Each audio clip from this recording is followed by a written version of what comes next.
The Chicago Cubs slayed the Dragon by winning the last two games against the Pittsburgh Pirates in the Steel City. Does this mean we'll see a quick turnaround from the men on the north side? We'll give you our answers coming up. On the south side, the White Sox took care of the Minnesota Twins. Can they do this against the Detroit Tigers as they host another AL Central opponent on the south side? In basketball, we're still waiting on a new head coach for the Chicago Bulls, while OKC and San Antonio will head towards a Game 7 in the Western Conference Finals. We'll salute a passing hockey legend, and LaKeena will give us all the other sports nuggets that you can look forward to for this weekend. All that and a whole lot more as a Friday Funk edition of Second City Sports start now. 10, 9, 8, 7, 6, 5, 4, 3, 2, 1. Keep him on the field. And this one, a drive into left center field. Going back is Churio at the wall. Get out! Robert Jr., his fourth of the season. And the Sox take the lead 2-1. Armstrong gets into another one. Sends Edmund back. He's watching it land in the stands. What a night from Pete Crow Armstrong. Goes wide, up the guard again. And he scores. What a play! On Jordan Binnington, no chance at all for the Blues netminders. Connor Bedard. Wow. Getting what a pass. Buzelis with the fade on the drive. Uze motions left. They're blitzing. It's picked up. Caleb throws. Middle of the field. Love the catch. Breaks away the 30. Love the 20. Love the 10. Love the end zone. Touchdown Bears.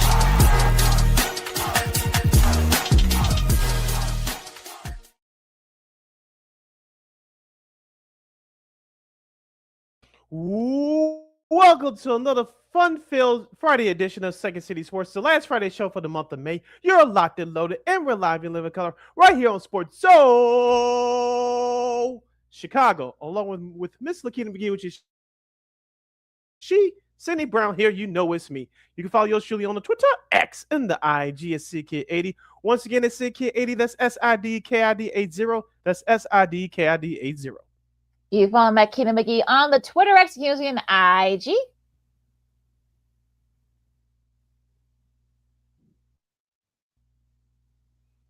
Be sure to download that Sports Zone Chicago app wherever you get your apps. Please follow Sports Zone Chicago on all social media platforms on Facebook, X, Instagram, and YouTube. And please hype the video if you can. If you're watching us live on YouTube, we appreciate it very much. It helps us grow the program and grow the brand. And thank you very much in advance for your support.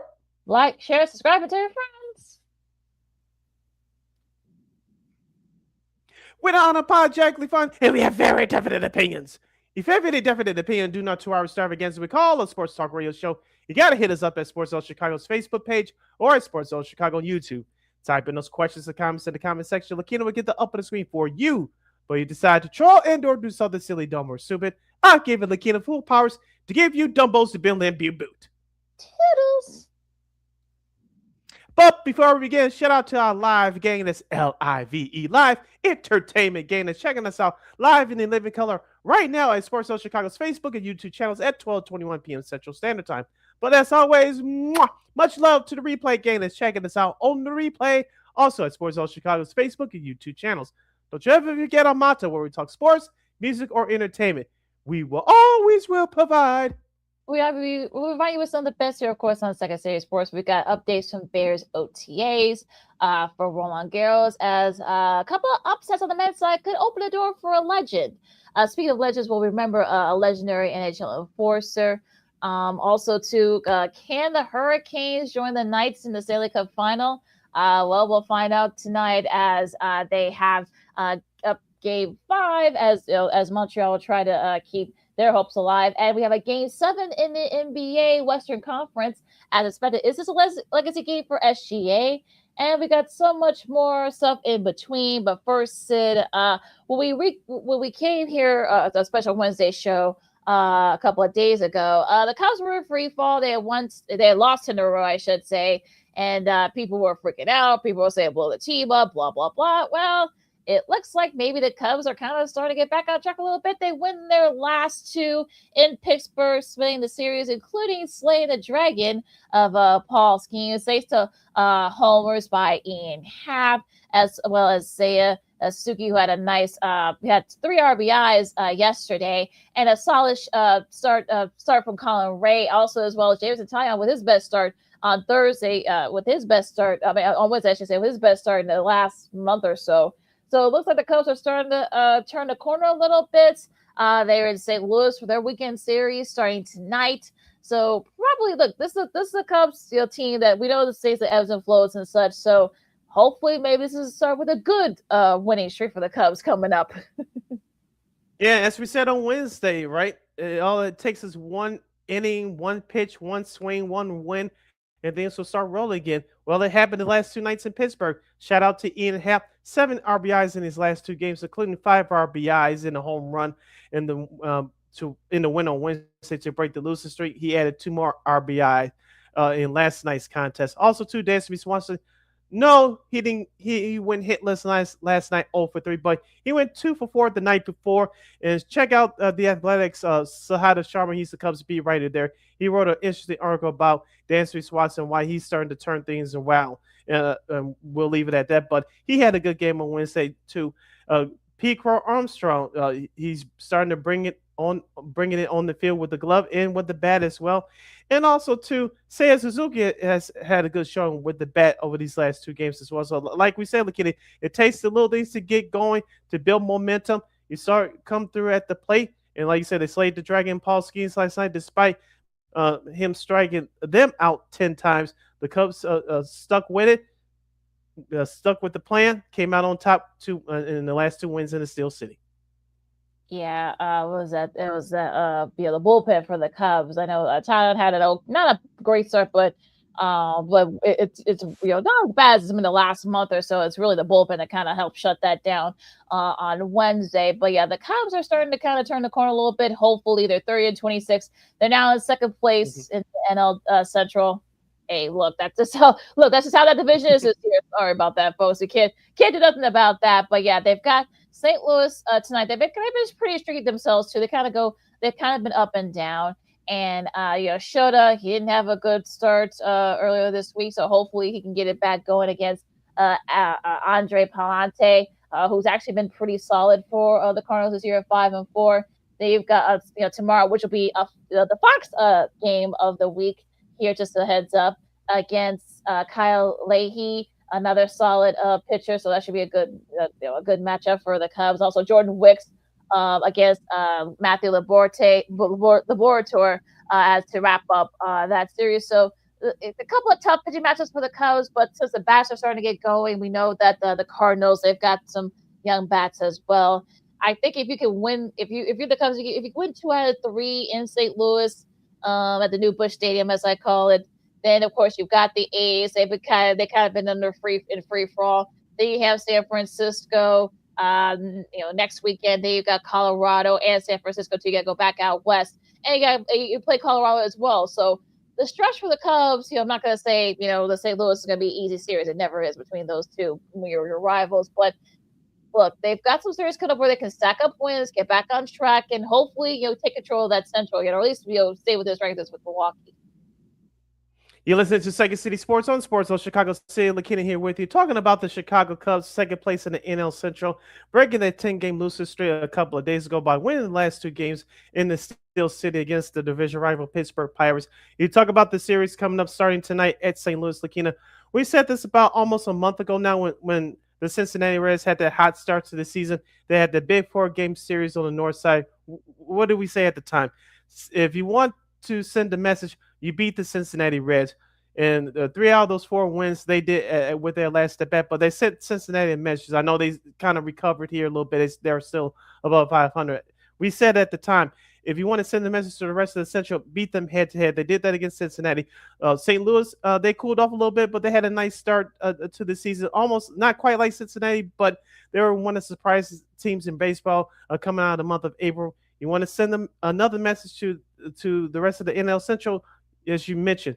You beat the St. Louis Cardinals at their own game. What's been one of their strengths this year? Pitching. You mentioned about Shoto Imanaga. He has to have a strong game tonight. I know injuries has been a part of the starting rotation all year, but whoever takes the bump that day, they need to have a solid outing. I know this guy didn't have a solid outing, but he's also been their MVP next to Ben Brown, in my opinion. That was Colin Ray last night. 5 for strikeouts next to 3 walks and 5 in the third inning. But he only gave up 4 hits and 2 runs. He was very solid, and the offense backed them up, especially when they separated themselves in the later stages of that game last night. LaKeena. If they're going to beat the St. Louis Cardinals, we talk about the offense, which they do have to get going, but it all starts with the starting pitching.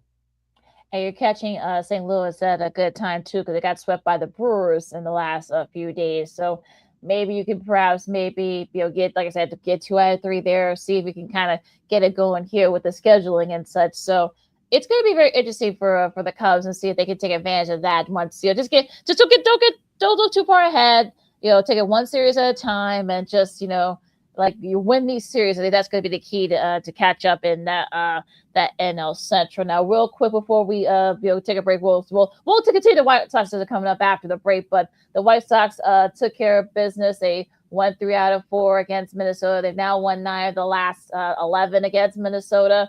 They're getting a Detroit team that has been in free for all. So we'll talk about that. Davis Martin with another gem. He could be on his way to his first All-Star appearance. We'll see. He was his 6th straight decision, as it was all White Sox in this game to take that series against the Twins. Murakami, he already has 20 home runs this year already. That ties with Nelson Cruz, who's able to do in 2014 with Baltimore, and also Mr. Jim Thome, your Hall of Famer, who did in 06 with the White Sox for most home runs prior to June by any player in their first season with the MLB team. So, and he had another home run on a Wednesday night, I should say, and into Thursday. So it'll be interesting for the White Sox. I think for me, this is really what the White Sox team is. It gets to after the Detroit series, it gets a lot tougher for the White Sox. They've shown that they can hold their own against some of these teams, but they are going to be facing a lot of top teams after this Detroit series. Yeah, I'll give you the recipe how the White Sox can continue this hot streak coming up after the break. But we've going back to yesterday's game. Davis Martin pitched not the greatest game, but he pitched well enough for his team to win. And his previous start 1 week ago tonight at San Francisco, he started out hot, but he kind of cooled off at the end. Even after the White Sox got that 9-run inning at San Francisco, he did just enough to qualify for win. But yesterday it was a totally different story. The offense backed them up, and I'll get into the recipe again after the break of how they got it done, and how they can continue this against the Detroit Tigers team. But as we talked about, as we mentioned a moment ago with the Cubs, the White Sox have done well against the AL Central this year. They won 5 out of 7 against Kansas City. You took 3 out of 4 from the Minnesota Twins, sending the message. You need to send the same message to the injury-riddled Detroit Tigers this weekend on the south side. The weather's turned. Your pitching has been solid, and the bats need to continue to heat up. Can they do that? I'll give you the answer and the recipe following this timeout. We'll talk more baseball, as well as a couple of hot teams and out west. We'll see how they fare as well. We'll talk about some of their matchups over the weekend as well. LaKeena McGee, City Brown, Second City Sports on Sports in Chicago. More Diamond Talk. Speaking of, coming up right after this. Hey, it's your boy, the Superback, Sean Sierra, and be sure to follow Sports Zone Chicago on all social media platforms. On Facebook, Instagram, and our Roku channel, you can find us at Sports Zone Chicago. And on Twitter, we are at Sports Zone Chi. Also, be sure to download our mobile app so you can take Sports Zone Chicago with you on the go.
Got it done here.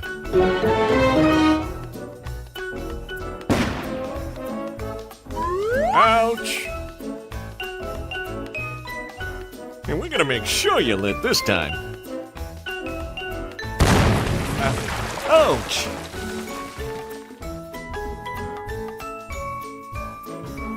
You're not gonna get me this time. Ow, Manny! Whoops.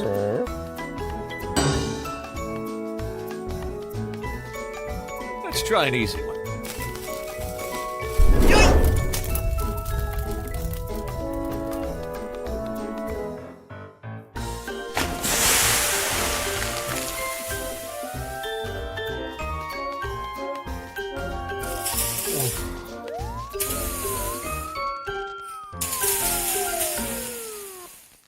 Every day we take steps to keep the people we love safe, but some health risks are easy to miss.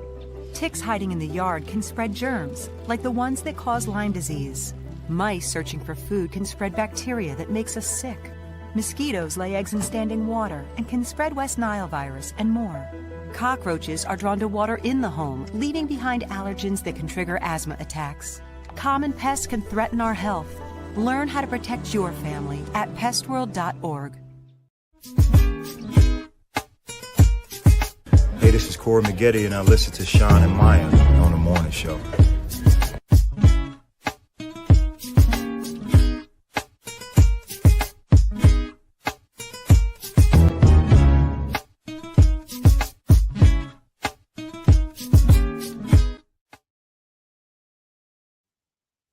Welcome back to Second City Sports on the hashtag Friday Fun Edition. You're locked and loaded, and we're live in living color right here on Sports Zone Chicago. Sid the Kid is me. LaKeena McGee is she. You can follow yours truly on the Twitter, X, and the IG at SidKid80. Once again, that's SidKid80. That's SIDKID80. That's SIDKID80. You follow LaKeena McGee on the Twitter, X, and the IG. As we continue to talk White Sox, Cubs, and the rest of Major League Baseball from the past couple of days for this segment, if you have any questions or comments for us regarding the world of baseball, you definitely hit us up right now at Sports Zone Chicago's Facebook page or at Sports Zone Chicago on YouTube. Type in those questions or comments in the comment section. LaKeena will get the up on the screen for you. Continuing our White Sox discussion with the pitching matchups coming up. It'll be Eric Fetty against Troy Melton. That's tonight's matchup over there at G-Rate. Anthony Kay, we'll see. He's had a good last couple of starts. We'll see. But he's going to be going up against Framber Valdez. He's kind of had his struggles lately, but he loves facing the White Sox. So, we'll see what happens there. And also in the rubber match on Sunday, Sean Burke versus Kaider Montero. So, if you're the White Sox, you hope you can take 2 out of 3 in this Detroit series. Like I said, with all the injuries that they've had, and a lot of, I don't want to say no-name guys, but a lot of guys that they had to get from the minors because they're shorthanded. You have to face Skubal this time around. So if you're the White Sox, so you don't have to worry about that. But yeah, after this series, you got Minnesota. Then you got to go at Minnesota of a Target Field. I'm sure they're going to want their get back. They got to face Philadelphia. They've been on a roll lately. They got to face Atlanta and the Dodgers here over at G-Rate. Then you've got the Yankees. You got to face the Tigers again in Detroit. Then you face Cleveland and Kansas City, Baltimore. We'll see where Baltimore is by that point as well. So after this series, it gets a little bit tougher for the White Sox. And look, they showed they can hold their own to some of the top teams, but we'll see what they can do after just can't look past this Detroit series. You just can't do that. A couple of changes for that Detroit series. Jack Flaherty, who pitched yesterday for Detroit in a loss, by the way, to the Anaheim Angels. You won't see him in this series if you're a White Sox fan. And number 2, you will see Eric Fetty, tonight, but he will not start. Brandon Iser, the left-hander out of the bullpen, he'll get the start tonight. You'll see him for the first, I believe, about 2 or maybe 3 innings, but probably the first 2 innings, and then Eric Fetty will pitch after that, because Eric Fetty has struggled in his last 3 starts. So Will Venable's going to the reliever to open up the series. So we'll see how that strategy goes tonight. He's worked for Will Venable early in the season using Grant Taylor and a couple other relievers. We'll see if it works again tonight with Brandon Iser. But before the break, I teach you guys how the White Sox are winning these games is very simple. Put Sam Antonacci your left fielder at the top of the lineup. He's been doing great, batting over 280. Taka Murakami, let him stay at the number 2 spot. He got that key RBI double yesterday that drove home 2 to help break that game open against the Twins yesterday. And then you have Miguel Vargas, even though he went 0 for 3 yesterday, he's been very good at the number 3 spot. So once Antonacci Murakami, as both those guys set the table, it takes pressure off of the rest of the guys like Miguel Vargas and Colson Montgomery, who went 2 for 4 yesterday with another RBI. So that's the recipe for the White Sox to win. As we said for the last few shows, the weather is turning for the better. If you're the White Sox, especially playing at home where they're 16-11 at home, the weather is good. And we know that's a crackerjack box for knocking out home runs. Now, yesterday, as we talked about in our special show a couple of days ago, when the home runs are not there, how do you win? You saw what the White Sox did yesterday. All 6 of their runs came not via the home run. Once again, not via the home run, but I'm getting a good vibe that we'll see a few more baseballs flying out of Sox Park this weekend. Just hopefully there'll be more by the White Sox than the Tigers. On the flip side for the Detroit, you mentioned about the injuries to Tariq School. Let's not forget no Javi Baez, no Kerry Carpenter as well, and no Gleyber Torres. So the Tigers have dealt with their significant amount of injuries as well. So like we said about the Cubs against their series against St. Louis, I'll say it here for the White Sox because the way that they're playing, they've raised the expectations. I'm putting the pressure for them to sweep, but realistically, I expect them to no worse to take 2 out of 3. I think for me, as far as Murakami is concerned, I think especially now that there's more video of him, and you got to wonder, especially once you start facing these tougher teams.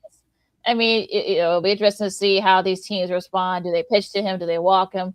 I think that's going to be for me, I think that's going to be the key here. And we'll see about the rest of the White Sox, especially as it gets tougher and tougher. We'll see what this White Sox team's made of, in this next month with these games that they have coming up. So I'm not going to raise my expectations. I'm going to keep my expectations where they should be.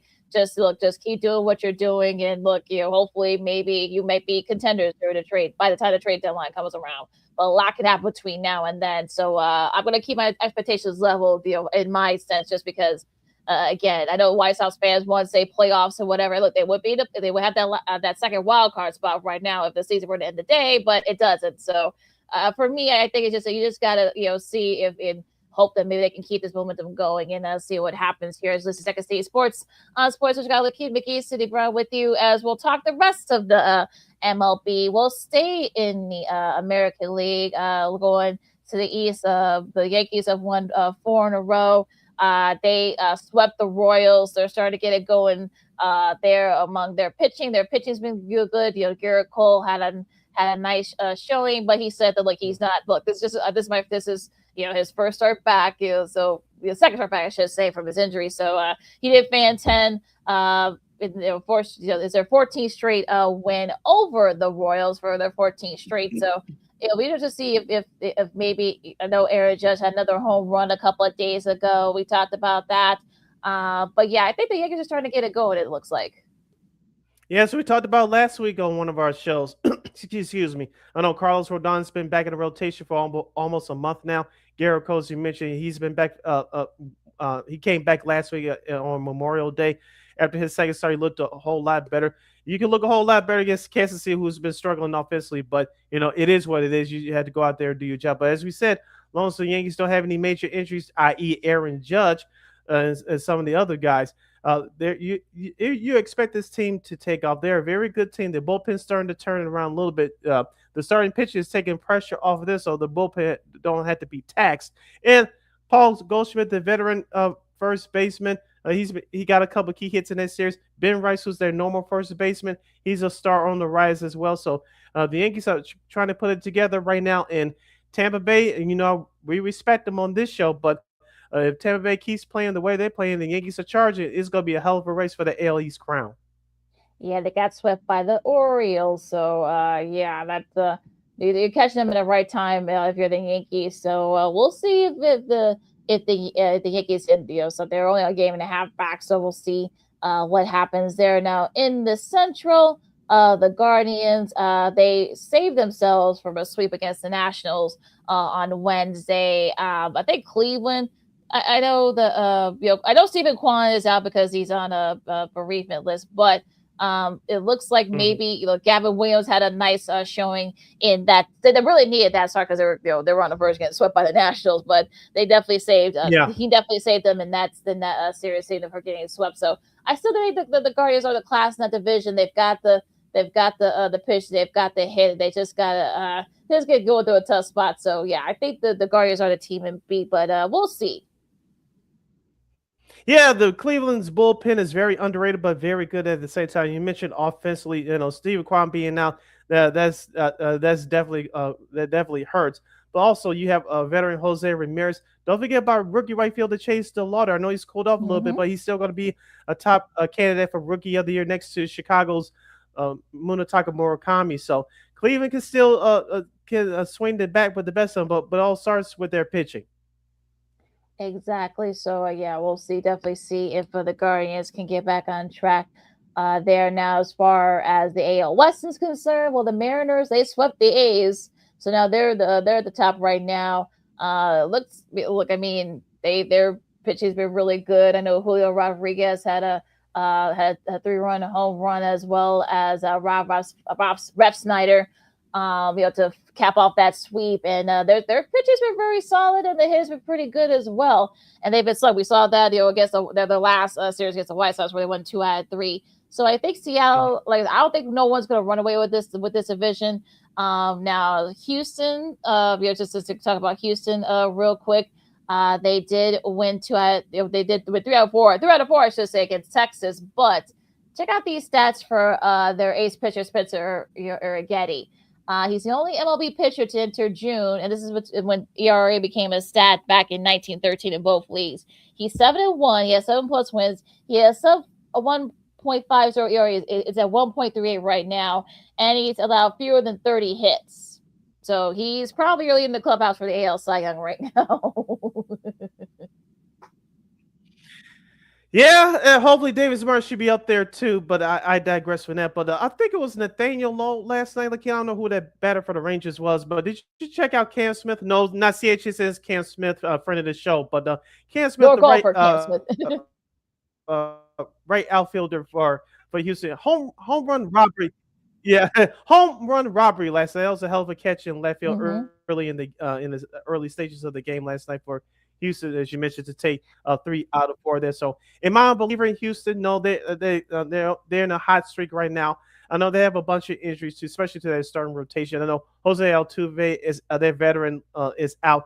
Yordan Alvarez is carrying that team offensively, but I'm not a big believer in them. You mentioned about Oakland. Yes, we call them Oakland on this show. Like you said, that they got swept by the A's this week at home. Hopefully, they can turn around. Now they're under 500. Maybe, as we said before, we'll say it again. One team that has a 2 or 3 week hot stretch will perhaps take control of this division. Could that team be the Seattle Mariners? We'll see. I think the disappointing team in this division has been the Texas Rangers. As you mentioned, they got no hit on Monday. We talked about that on our show a couple of days ago. It's just something about that team. It just isn't right. They have the offense. They have some starting pitching, but it's just something about the team that they haven't caught fire just yet. Hopefully they can do it soon, or else they'll be out of this thing by the All-Star break, or even sooner. But we're about to enter June on Monday, so hopefully a couple of these teams that they could start to turn around here and challenge Seattle for that AL West lead.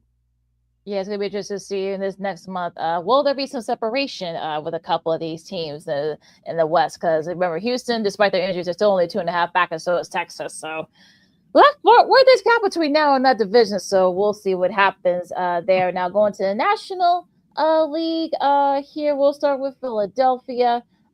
They swept the Padres. We'll get to the Padres in a second here because, I've got a little bone to pick with that San Diego squad. Sorry, Herb Lawrence, love you, buddy, but your other favorite team is but yeah, but yeah. I mean, look, Christopher Sanchez had another solid start on Wednesday, I should say, and he has set the franchise record, but has extended his scoreless streak to 44 2/3 innings. In that 3-0 win to cap off the sweep there. and he might be we're right there up there for NL Cy Young. But yeah, Bryce Harper, Roberto Turner, and this actually despite Schwarber not having his best week this week. I know he did hit a home run earlier this week, but he kind of was a little bit quiet. But they didn't need him in that series against the Padres. But Philadelphia, they're starting to kind of creep up on Atlanta a little bit. Yeah, you mentioned other guys stepping in when your big guys are struggling. That's what happened with Philadelphia. It's a team game. We talk about their offensive struggles. You mentioned the names. I won't mention it again. You mentioned about Christopher Sanchez. He's probably right now your leader of clubhouse, not just for the NL Cy Young Award. He's the leader of clubhouse to start in the All-Star game in July in his hometown. So he's chasing that as well. So for Philadelphia, as we said, it starts with their pitching. You have Aaron Nola, who struggled on this last side. You still have Zach Wheeler, who just made his way back. I know he starts tonight against the Dodgers on the road there as they start continue their West Coast road trip. And also, too, you have Jesus Luzardo, who looked good in his last start the other day in that series against San Diego. So you still have the starting pitching that's stepping up. Johan Duran is your closer, who's been doing a fine job. So Philadelphia, that they made crawled themselves out of a tough hole. They fired their manager Robbie Thompson. Don Manley hasn't played or inspired baseball right now. So as we said, long as they don't have any major injuries, they can challenge the Braves for the NL East crown. They're still a little bit ways away from doing that, but if they can stay on this pace, the NL East race is going to be very interesting as we thought coming into the year. Yeah, I mean Atlanta took 2 out of 3 in Boston at Fenway Park, so yeah, but look, it looks like I think they'll start in the second half of the season. They do face each other, so quite a bit. So I think you will see I'm sure both these teams will be in your top 2 by then. I know the Nationals. I mean, I know they've got some great young talent. They're right there over the 500 mark, but you gotta wonder they're probably gonna fade away at some point. We'll see what they do with the next month. But the NL East is still right there. Like I said, I think Atlanta is a class in that division, but I feel like Philadelphia could definitely fight hard, possibly definitely challenge them, no doubt.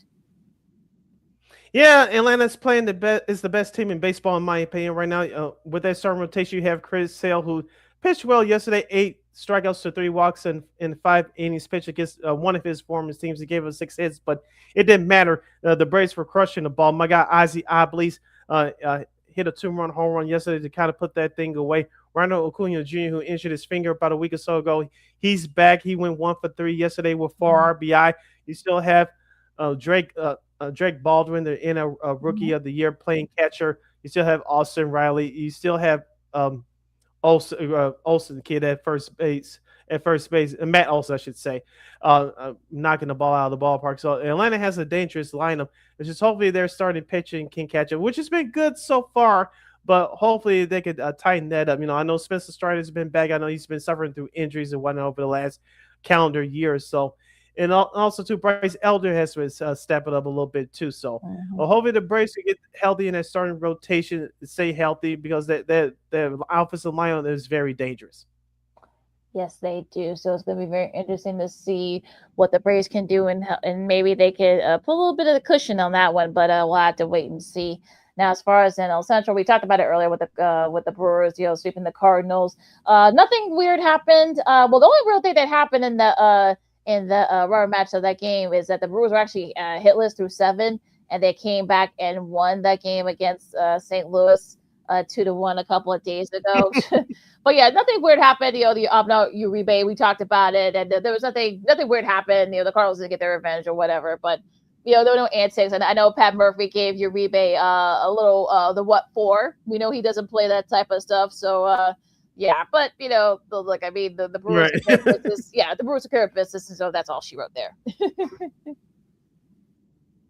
Yeah, as we talk about with the Tampa Bay Rays and manager Kevin Cash, Pat Murphy does the same thing with the Milwaukee Brewers. They don't have the payroll like both Chicago teams and both the New York teams, and of course Atlanta too. Let's just say in the Dodgers, but they get quality players that play the game right, fundamentally sound, great starting pitching, very good bullpen, and guys in the lineup that just know how to hit, especially in tough situations. So, as you mentioned, there were no hit in the majority of that game. They scrapped the Claude and found a way to win a ball game. That's what the Milwaukee Brewers are. If the Cubs are going to take the division, you have to beat the Brewers at their own game.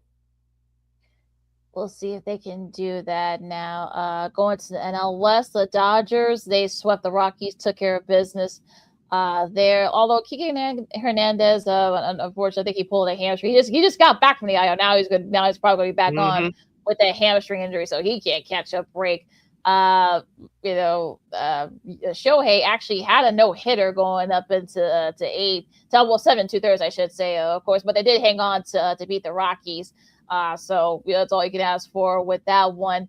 And I mean, the Dodgers, even despite their injuries, they've actually a lot of their guys are stepping up. They've had, of course, Mookie Betts. Of course, we talked about that earlier this week when we did our Wednesday series. Ohtani's been, even though he's been slipping a little bit in the hitting, the pitches, his pitches actually were really solid too. I talked about that. Like I said, he took no hitter to 7 2/3, but.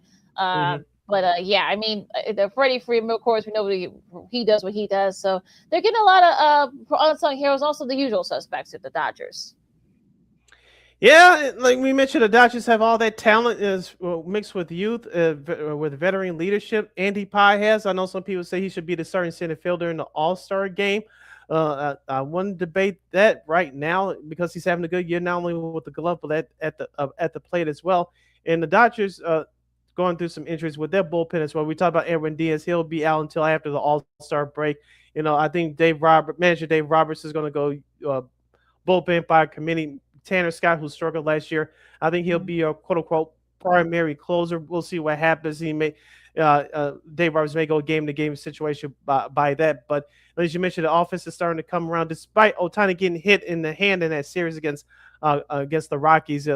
Hopefully he'll be okay. But like you say, he's starting to turn around on the mound. One team I wanted to at least give a mention quickly is the Arizona Diamondbacks. They swept away the San Francisco Giants, something the White Sox should have done last week, but that's a whole nother issue. But the Diamondbacks are now 7 games over 500 at 31-24. Michael Soroka gave the Diamondbacks a good solid outing on Wednesday. 3 strikeouts, no walks, and 6 innings pitched. Gave up 4 hits and 2 earned runs against San Francisco in a 3-2 win to complete the sweep. I'm not going to sit here and say that I believe in the Diamondbacks. I'm going to use your phrase, talk to me in a month about the Diamondbacks, but they got a nice young roster too. Corbin Carroll and Nolan Arenado, the veteran first baseman. Torey Lavuto, who managed in the World Series a couple years ago, even though they lost, he's still a very good manager. Hopefully the Diamondbacks can be that new team. Unlike the San Diego Padres, we expect something from every year. They keep disappointing us. Maybe Arizona finally say, hey, we could be the team that can at least give the Dodgers a scare. I was talking to a buddy, Nick King, friend of the show, who works at CBS 5 out there in Phoenix, and I was kind of teasing him about this. I know that the D-bats have been playing well lately, but let's remember they've mostly played the Giants and the Rockies. I'm not trying to deviate their this little streak they got going here, but let's remember who they've been playing against. I know they can't help who they play against, and they're taking care of business, doing what they're supposed to do, but. Yeah, let's remember these games have been against the Rockies and the Dodgers and the Rockies and the Giants, I should say. Corbin Carroll has had 8 triples and 30 walks this season. I get the last MLB player to reach those type of marks prior to June of the season was going back to 100 years ago, 1926, and Lou Gehrig. So of course you give him the shout out, but I mean, I'm not. Talk to me in about a month, like I said. Let's see, because it's going to get tougher for them this month coming up. So I would say, look, talk to me in a month, and then I'll see if I'll buy stock with the Diamondbacks or not. Now the Padres, I don't want to laugh at the Padres, but someone was to give an account of counting the days since Fernando Tatis Jr. has his last home run. It's been 244 days. I mean. Take that as you will. I'm no conspiracy theorist, but I couldn't believe it when I read that yesterday. Yeah, I mean, you take that. Look, we're not conspiracy theorists on this show or anywhere, but take that as you will. But I mean, the Padres, who we thought would be right there with the Dodgers, like I said earlier, they got swept by the Phillies, and I don't know what to say about the Padres at this point. I got nothing. Yeah, I have nothing on them either. Another team that plays in that same state, they have nothing for, but they did do the job yesterday, as I mentioned earlier, with the Tigers losing to Anaheim, the LA Angels, or whatever the hell they want to call themselves at this point in time. They did beat the Tigers yesterday by the score of 7-1 to take 2 out of 3 in Motown. Mike Trout hustling around the bases, scoring one of the 7 runs in the ball game yesterday. I know the Angels and the Colorado Rockies had the 2 worst records in baseball, but LaKeena, you would think that Arnie Moreno, their owner, will do something to change that Mhm. situation, but whatever he's done, it hasn't worked. We talked about Ryan Storff and his business practices here, and rightfully so. But if you're an LA Angels fan, it has to be even worse. I know already said in the beginning of the year, fans' safety and them having a Mhm. good time in the ballpark is the most important. Yeah, that's true. But the players on that team, I'm sure other people in that building want the Angels to win as well. They haven't won a World Series in 24 years, if my math Mhm. is correct, since Mhm. 2002. You haven't been to the playoffs in 12 years. I think winning should be your priority. So you can do 3 things at once. Well, the crazy thing is, like, Mike Trout has stayed healthy. Usually around this time, he's hurt or in the IL, Mm-hmm. so he's actually been able to stay healthy for the most part. And they've got players. It's not like you got the guy him, they got Vaughn Grissom, Grayson Rodriguez. Had pitched those 5 strong innings to take that series against the Tigers. So I don't know what's going on over there. Look, we got our buddy Chris, who's our girl Christine McCakes, her husband. He's a big fan of that Angel squad. I wonder how he feels about all this, but yeah, it's just unfortunate because I think Chris and all Angels fans, they deserve better. I feel like. Yeah, they certainly do. And speaking of deserving better, here's the schedule for this weekend in MLB. Starting out with the Atlanta Braves, they'll visit the Queen City to take on the Cincinnati Reds. The Minnesota Twins will head out east after getting beat down by the White Sox. They'll face the Pittsburgh Pirates. Tonight's game can be seen on Apple TV Plus at 5:45. San Diego will visit Washington to take on the Nationals in our nation's capital. Toronto and Baltimore in the AL East battle. The Angels, as we just talked about, they'll visit Tampa Bay in the Dome. Boston will face Cleveland. For all you White Sox fans out there cheering for Boston, Miami will visit New York to take on the Mets. Tonight's game can be seen on ESPN Unlimited. The White Sox will host the Detroit Tigers, while the Cubs will travel to St. Louis to take on the Cardinals. Kansas City will face the Texas Rangers. See if the Rangers can get back on track. Milwaukee will head out west, but first they'll stop by Houston to take on the Astros in the Interleague Series. San Francisco will face Colorado. The Yankees will head out west to start their West Coast road trip. They'll take on the Oakland Athletics in Sacramento. Arizona will face LaKeena's second favorite team, Seattle. And Philadelphia will take on Los Angeles in the big series in Dodger Stadium. Tonight's opener can be seen on Apple TV Plus at 9:15 p.m. The rest of your national TV schedule for this weekend: Detroit and the White Sox. Of course, I'm sure it's going to be blacked out both here in Chicago and in Detroit. That'll be on ESPN Unlimited tomorrow. Your FS1 game of the week for tomorrow will be Kansas City and Texas. Of course, the Cubs and the Cardinals will be part of the Fox regional coverage on Saturday, tomorrow night. The other game will be Atlanta and Cincinnati. The rest of you will get that game. Your Peacock game of the week for Sunday, your first one will be at 11:15 a.m. will be Toronto and Baltimore. And of course, for the first time in about 2 months, it'll be on NBC. So it'll be Cubs Cardinals, last of that series. And I believe I saw somewhere Ozzie Smith will be a part of that television. I think I saw it somewhere. There will be part of the TV, the TV lineup there. And I think Jim DeShay, JD will be a part of that group as well. It should be a film of these 2 longtime rivals. And I believe, so that's your schedule for this weekend in MLB. Also, too, Bob Costas and Anthony Rizzo, Yes. former Cub, will be part of the pregame show as well. And Albert Pujols will be the other game analyst with Jason Benetti and Jim DeShays on Sunday. So it should be an historic and great broadcast. Hour number 1 in the books. Hour number 2 follows these messages right here on Second City Sports on Sports Zone Chicago. When we return to the NBA playoffs, we have a Game 7 in the Western Conference Finals. OKC, San Antonio. Who has the edge? LaKeena will give us some other sports nuggets to look forward to for this weekend. And the Bulls are still searching for a new head coach. We counting it down, folks. I hope they are over there too on West Madison Street.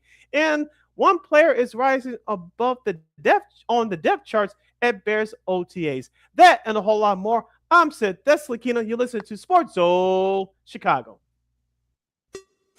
Hey, it's your boy, the Superback, Sean Sierra, and be sure to follow Sports Zone Chicago on all social media platforms on Facebook, Instagram, and our Roku channel. You can find us at Sports Zone Chicago, and on Twitter, we are at Sports Zone Shy. Also, be sure to download our mobile app so you can take Sports Zone Chicago with you on the go.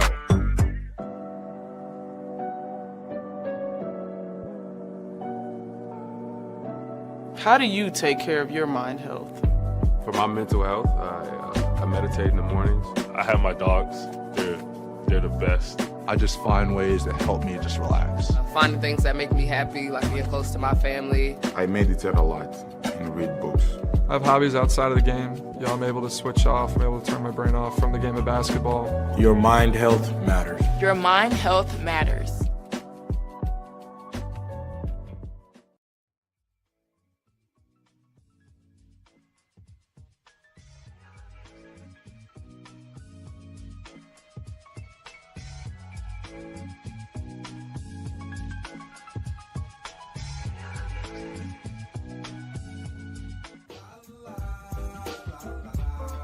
It's a romance sport.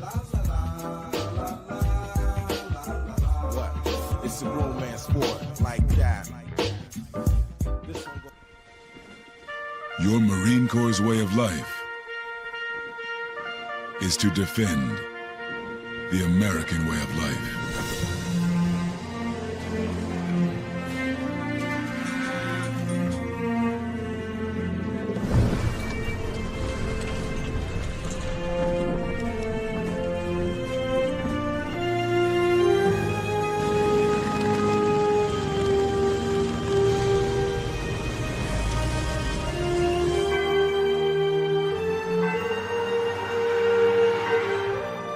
Every day, no matter where we serve, we take a stand for our nation, for each other, for us all. The few, the proud, the Marines.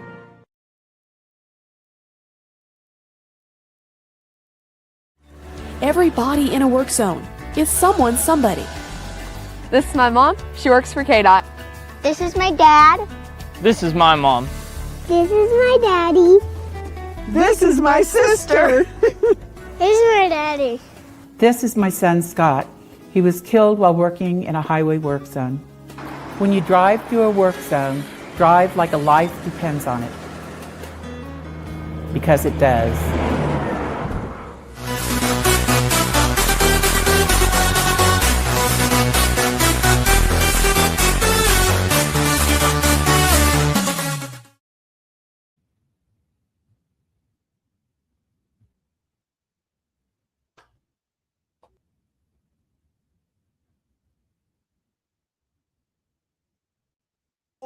Chicago, LaKeena McGee is she. Sidney Brown here is me. You can follow yours truly on the Twitter, X, and the IG at SidKid80.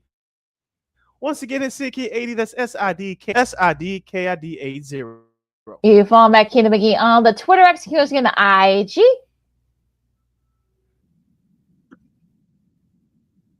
As we kick off hour number 2 to talking NBA playoffs and discussing the Chicago Bears OTAs, you can definitely hit us up at Sports Zone Chicago's Facebook page or at Sports Zone Chicago on YouTube. Type in those questions and comments in the comment section. LaKeena will get the opening swing for you. And we'll be talking about, we'll be recapping that game 6 because we're now going to have a game 7 tomorrow between the Spurs and the Thunder, and the Spurs force a game 7. If you guys missed it last night, they basically they kind of dominated for the most part. The Thunder 118-91. Wemby of it, we only had 28 points and 10 boards. But it was really Dylan Harper. He had 18 off the bench for the Spurs. Stephen Castle had 17. And Devin Vassell had 12. As far as the Thunder is concerned, some struggles. There were struggles.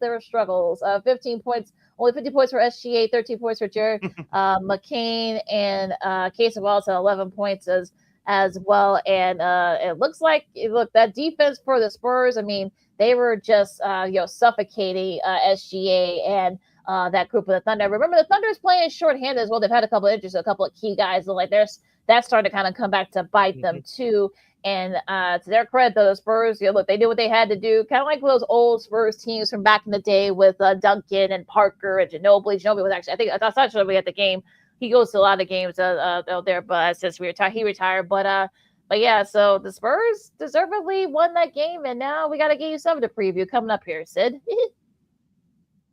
And this is the largest margin of victory for a San Antonio Spurs team in their franchise history when facing elimination.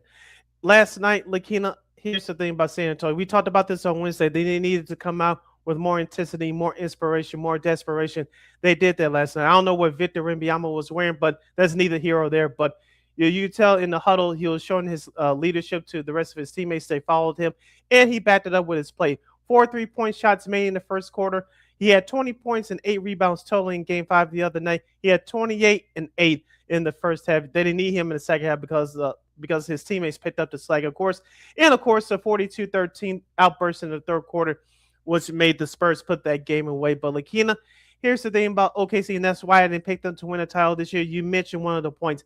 Their depth has been injured. Depth has been tested, and their key players, including Jalen Williams, have been injured all year.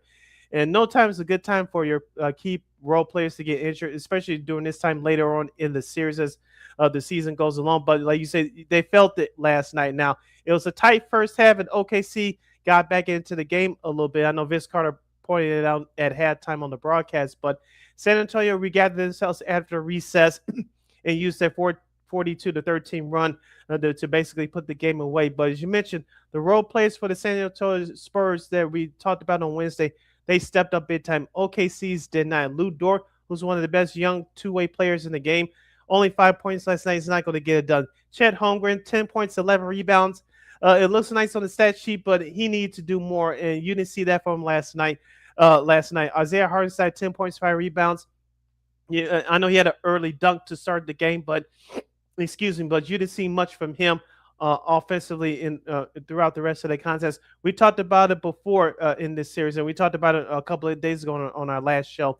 When Oklahoma City's front line, i.e. Hartenstein, i.e. Chet Holmgren, they step up combined with over 30 points and 15-plus rebounds combined. Oklahoma City has been successful in this series. When they do not, like last night, they lose. So for Game 7, I know we're going into this now. For Game 7, I know SGA had 10 points in that first half last night, but I'm not worried about him. I'm worried about the OKC's front line. Of course, they're not going to stop Victor Wembanyama, but if they can be aggressive offensively to help out SGA, unlike last night, I think they can win this ballgame. But you mentioned about the lack of offensive production for OKC's front line, along with the injuries to their key role players, it's balanced trouble to me. But I will give one credit to this other role player who's been the healthiest for OKC. Shout out to Alex Caruso. He's been getting it done for the Thunder in this series. Yeah, but they're definitely going to need him tomorrow on Game 7, as well as your Lou Dort's, as well as maybe an Isaiah Show needs to step up. Dort was 1 from 9 for 3-point range yesterday, so that's not going to get it done. Incidentally, though, tomorrow's Game 7 will be just the second time in NBA history that it'll be between two teams who each had a 750-plus winning percentage in the regular season.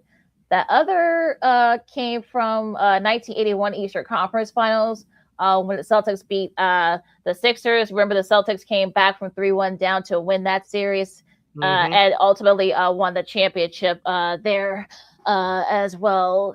So, it's kind of interesting, though. I don't want to say, I know people, I heard the guys get up this morning say that this is a legacy game for SGA. I don't think that's the case. I'm not worried about SGA. You just said it. I mean, it's the guys around that needs to help him. He can only do so much by himself. I know Jalen Williams. I know a couple of guys have got, they're hurt right now, and they're recovering. But, look, this is not your first rodeo. Most of you guys were there last year. Now you didn't have to worry about it too much. But look, remember, I need that team that was able to hold off. Now, look at however you feel about Tyrese Halliburton's tearing his Achilles. Who knows what would have happened had he not torn that Achilles? Who knows? But we'll never know, unfortunately. But you need those type of role players to show up in that performance in the NBA Finals against the Pacers, because if not, the Spurs can the Spurs are no slouches, and they've had your number in the regular season. So I think the key for me here is that they got to get the crowd out early. You know, that crowd in OKC is going to be loud, and I think if you're Wemby and Castle and Harper and the rest of that group, you're going to have to perhaps maybe set the tone early, set the necessary, Paycom at the Paycom Center. Make sure that crowd, take the crowd out of it early, because if you can, it'll be an all night for the folks in OKC. Shout out to Janet Jackson and producers Jimmy Jeremy and Terry Lewis for coming up with one of the greatest human pop culture phrases, questions/phrases in human history. What have you done for me lately from 1986? I know if you're a San Antonio Spurs fan, what I'm getting ready to say is true, but you may give me the dirty bird, but I don't care. The Spurs, I agree with all your points that they need to come out with a hot start like they did last night in Game 6 at home. As we said on our show on Wednesday, that your role players usually play well at home because of the crowd noise and the energy factor and so on and so on. But for the Spurs, I don't know, their last two games 2 and 5 at OKC haven't gone well for you, but you still have confidence that you can go in OKC and win. You mentioned during the regular season they did it a couple of times. Game 1 of this series, they did it emphatically with Victor Wembanyama's 41 and 21 performance. That could definitely happen again. But like you said, LaKeena, the role players had to step up for OKC. The role players for San Antonio will still have to continue to play well. And they're doing that. I'm talking about going back to the Spurs now. They're doing it despite De'Aaron Fox being back, showing leadership with his injured ankle. I know his stat line has not looked sexy, but you expect it because he's still playing with a bum ankle. But you mentioned about Dylan Harper having his moments in the playoffs thus far, end of this series. He has to step up. Jared Champagne has to continue to step up. You mentioned Devin Vassell. He got into it with a couple of Thunder players last night with the trash talking, but he stepped up, had 12 big points. Stephon Castle, he has to step up a little bit more. He did a great job last night, 17 points off 5 of 10 shooting. So, and I think Harrison Barnes will be heard from just a little bit more, besides just talking to Wemby on the bench at the end of the game last night. So the Spurs, even though as a group they haven't faced elimination until last night, they responded to the challenge well, but it was at home. They had to come together with a collective. Remember what they did in Game 1 to not to rely on what happened in Games 2 and 5 there, but what they did in Game 1 applied to what they could do in Game 7 tomorrow. It's going to be very interesting to see what the ratings will be, because up until this point, total of 10.3 million saw Game 4 between the Thunder and the Spurs. That was on Sunday. Now tomorrow's Game 7 is on a Saturday, so you got to wonder, it's going to be big ratings if you're NBC. So I'm sure the Thunder is not happy that there's going to be a Game 7, but if you're NBC, you're probably very happy about it that being a Game 7 too, because the ratings for both the Eastern, even though the Eastern Conference, of course, that's been over for like the last few days, but those ratings were very big too. So I'm thinking if you're the NBA, I know how everyone feels about whatever, but you got to be feeling pretty good for the NBA right now, especially with this great start in the new TV deal. Yeah, like you said, it's been a very good year for NBC. It's the first of the new 11-year deal with the league. The All-Star game is very respectable this year, thanks to Wembanyama setting the tone on the All-Star Sunday. Of course, they had great matchups and some great games throughout the playoffs here. And this, even though the conference finals hasn't had that classic back and forth game, unlike in Game 1, it's still been a hell of a series to watch. So you have the defending champion Oklahoma City Thunder against the future of the NBA and Victor Wembanyama and the San Antonio Spurs. Many people, including those truly, thought that they were a year or two away for being championship contenders. So you have those two clashes of clash of the Titans there. Can OKC survive a tough road to repeat, or will the new face of the NBA, Wembanyama, carry his Spurs on to a Game 7 road victory? So the storylines are there. So I think people will tune in to watch. If we have anything close to what we had in Game 1 of this series in terms of a classic finish, the ratings is going to be through the roof. Especially, like I said, especially if it comes down to like a buzzer beater or something like that. So if you're NBC, that's what you're hoping for. Hopefully, it's not a blowout, but we'll see what happens. As of course, Game 7 will be tomorrow on NBC and also streaming on Peacock as well. So if you're not going to be by a television or you can have it right there on your device on the computer. So and hopefully we'll have a very entertaining Game 7 tomorrow night. All right, you listen to Second City Sports on Sports Zone Chicago. Sid LaKeena here with you. LaKeena, before we get into the Bears a little bit, any updates on the new Bulls head coach? Because I don't know about you, but they haven't announced anything yet. But I'm still waiting for them to announce a new head coach. I know the draft is, I think, about 3 weeks away when we come back here on Monday. But we still haven't found a new head coach for the Bulls yet. Are you interested? Have they called your house yet? Now, I was going to say, have they called you? Because I think it seems like they're no. Yeah, I mean, the same here. I mean, I think that's what I think that's what's happening here because like they have not. Look, I give Bryson Graham, the new VP of basketball operations, credit because look, I think you want to cast a wide net. You want to have talk to as many guys as possible. I think this is a sought after job, but yeah, there really hasn't been the updates. So. But yeah, I mean, look, we've heard the names and stuff. Sean Sweeney, Dave Bliss, Johnny Bryant, Tiago Splitter. We talked about him on Wednesday. Yeah, and I'm sure there are going to be lots of names too as well. But I think still take the cue from our buddies from CHGO, of course, Matt Peck and Big Dave Watson. I think, look, I think at this point you just got to find that's going to be the right fit. The guy that can, like we said earlier, that can develop guys, that could be that defensive, intensity. And it could be a guy that we probably haven't even heard. So I think it's going to be very interesting to see what Bryson Graham and the rest of the that front office group does because I'm sure they're going to want to have a guy in place before next week because you only got a few more weeks until the draft. You got two top 15 picks, so you want to be able to I'm sure they're going to talk about all of that too. So I'm sure they're doing their due diligence, but it'll be just see what they do. So what do you think? Yeah, hopefully we'll be talking about a new head coach around this time next week because you only have, I believe, 6 players under contract for next year. You have the most salary cap in the league at 66 to $68 million. Obviously, they're not going to spend all of it. Bryson Graham told everybody that wanted to accept the truth that this team is in a rebuild. So they're not going to get Giannis. They're not going to get LeBron. They're not going to get Jimmy Butler. I heard one of them silly podcasts about they can trade for Jimmy Butler and then trade him at this time next year to trade deadline. I'm like, are you kidding me? That's not going to happen. And plus Jimmy Butler's injured anyway. He won't be returned until sometime at the All-Star break next year. But I digress. But you need this new head coach in as soon as possible because you don't want his input on what type of team is going to be after you figure out his personality, what system he wants to run, what type of respectable free agents are out there in terms of filling out this roster, and you're definitely going to get his opinion on the 2 first-round draft picks. So, and that's what's going to set the cornerstone of this turnaround. So, you definitely got to have one in place soon within the next week or so, or else this thing will going to get very ugly very fast.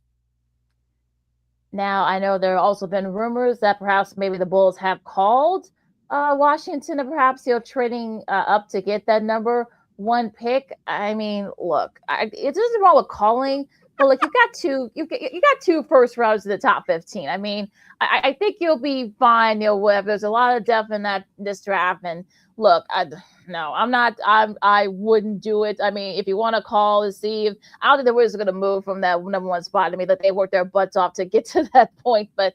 Yeah, so I don't think so. It doesn't hurt to call. Market tanking wise. Yeah, I mean, well, we won't get to the whole tanking thing because it gets a little complicated. I know the new rules and stuff, but yeah, so I don't know, but yeah, whatever.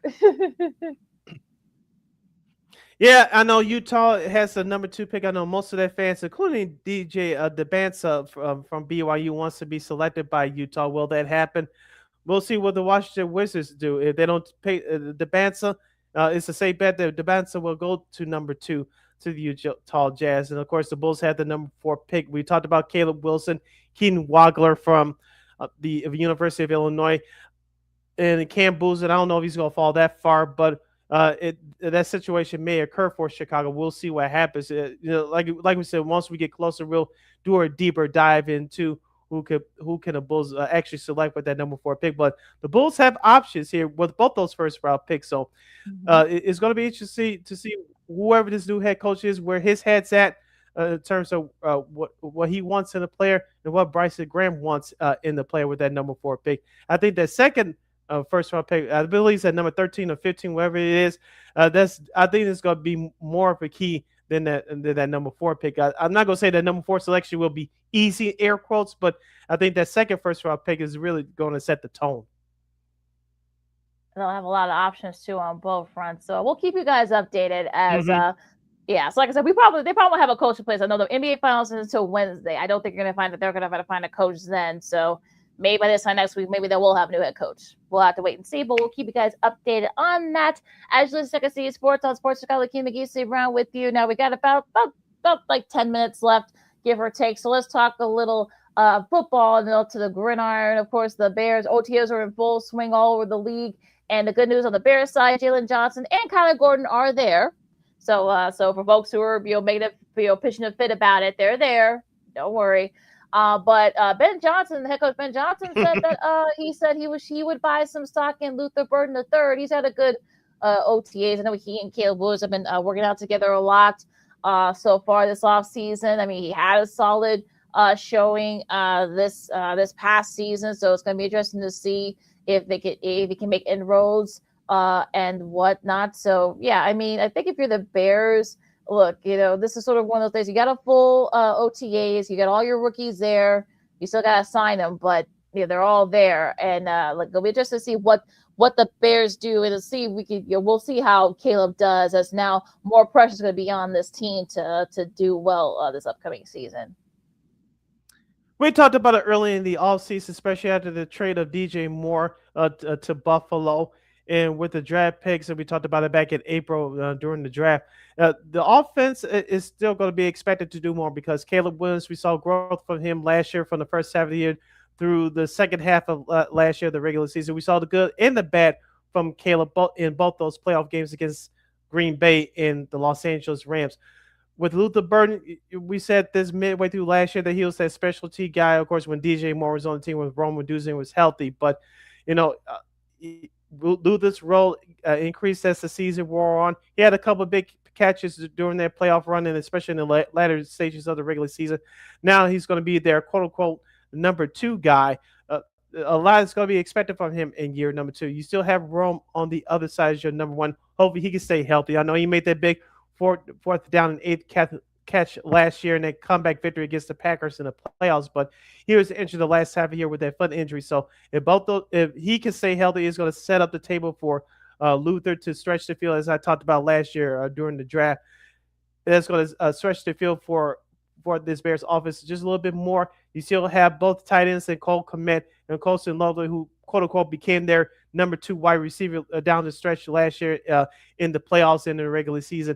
And let's not forget about the running game. Kyle Monangai, a lot's going to be expected from him in year number 2. And DeAndre Swift, who I had questions about around this time last year, LaKeena, he shut me up along with a whole lot of critics out there. He had a very good second year in the Bears uniform last year as well.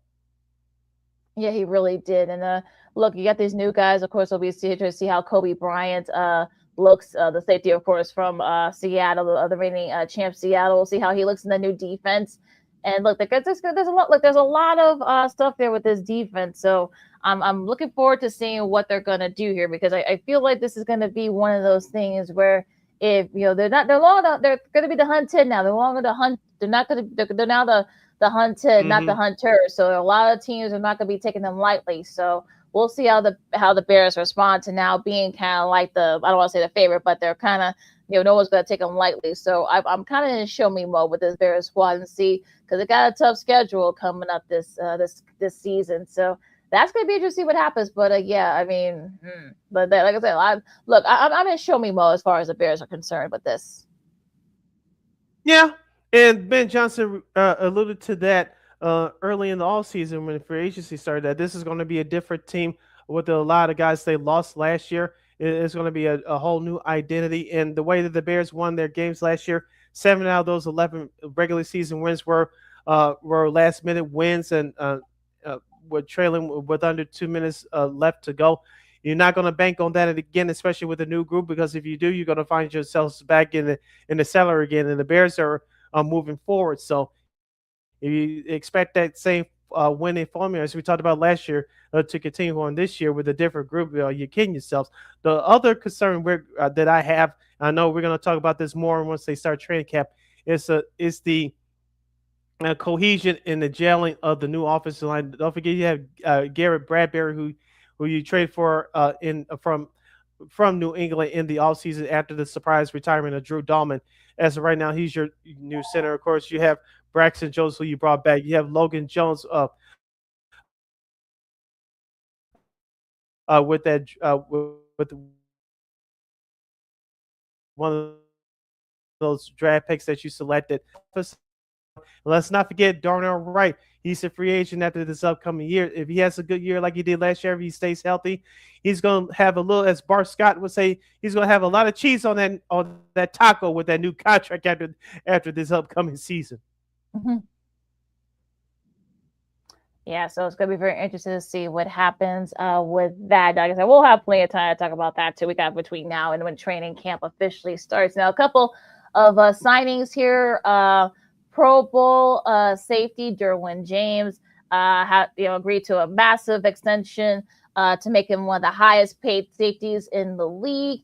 $57.5 million guaranteed with a 3-year, $75.6 million contract. I know they've been working on this for months, and it finally worked out. And of course, Jim Harbaugh, I should say, keeping one of his best players in there. And like I said, I mean, he's one of the top safeties in the league, and now he's being paid as such. Yeah, congratulations to him getting that new deal. Hopefully, both of us could get something close to that one day. It's not going to happen. But realistically, like you said, San Diego's secondary, when healthy, is definitely one of the best in the league. And Mr. James, at least, in charge of that. For the Chargers overall, they're getting 2 healthy offensive linemen back. Remember, that offensive line struggled last year. Of course, Justin Herbert has a new offensive coordinator, former Dolphins head coach in Mike McDaniel. So the Chargers pieces together what they can defensively, but offensively, who's going to be that number one wide receiver? Ladd McConkey. You still have Quentin Johnson there. Who's going to step up and stay healthy to become that number one target for Justin Herbert?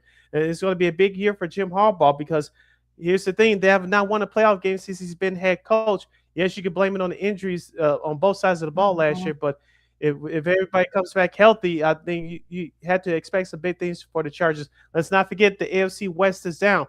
The Raiders are rebuilding. The Chiefs, I doubt that Patrick Mahomes will start this season on the roster. He may come back maybe towards the end of October, early November from that torn ACL. Denver, they were half away from representing the AFC in the Super Bowl last year. So the division is to be had. And so you make signings like that with Derwin James, and hope you get the other key guys back healthy this year. This is the year for you to go make a nice run in the playoffs. I think having Mike McDaniel is going to be huge for that, for Justin Herbert and that offense. So we'll see what happens. And like you said, I mean, look, with that AFC West, look, if it wasn't for Bo Nix's cracked foot, I mean, they probably would have been the one to represent the AFC in the Super Bowl instead of New England. We'll never know, unfortunately. Kansas City, Travis Kelce, I know he's getting up there in age, but I'm sure he's got other interests. I'm sure it's probably going to be his last year. Mahomes, you know what you're going to get from him. The Raiders, they're rebuilding. So I think this is the time for the Chargers, and you got to keep healthy. They had a really good draft. They drafted a couple O-line guys to help out with the depth and such. So yeah, I'm looking forward to see what this team. We'll get into it as they get closer and closer to the training camp. But they're one of those teams I'm definitely intrigued by for this upcoming season. Real quickly, Keena, I maybe I misread this somewhere, but I don't think I did. But the New York Jets signed the kicker. I think it was Young Wei Koo. Now they have 3 kickers on the roster. Yep. Yep. Eric Glenn and the Jets. What are you doing? Yeah, I saw that. I'm just like, okay. I guess what they're trying to do, but yeah, he's gonna. Yeah, that was interesting. That was kind of interesting that he got signed. That they got 3 kickers on their roster. Like I'm sure by camp, I'm sure they're gonna have to cut it. But yeah, that's definitely interesting. But look how he's fallen too. I mean, he was one of the most dependable kickers in the league just like 3 years ago, and now he's kind of looks ordinary. So, but yeah, that was weird. That was one of those weird signings. But but hey, it's a yeah. This ain't old school college football. You had the old scholarships. Yeah, exactly. So leftover scholarships. Yeah, basically. So we'll take a really quick break. Of course, our sports potpourri segment. The Habs got to win in order to extend their season. We'll see if they can do that against the Hurricanes. We remember one of the NHL's top enforcers. A tennis update with a couple of upsets. Well, it looks like there might be another one. And Sid's girl Madison Keys is still within the strike. This is at the French Open. We'll have that update and so much more. LaKeena McGee, Sidney Brown, Second City Sports on Sports of Chicago. Sports Potpourri segment coming up right after this. Poof. Hey, it's your boy, the Superback, Sean Sierra, and be sure to follow Sports Zone Chicago on all social media platforms. On Facebook, Instagram, and our Roku channel, you can find us at Sports Zone Chicago. And on Twitter, we are at Sports Zone Shy. Also, be sure to download our mobile app so you can take Sports Zone Chicago with you on the go.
Got it done here.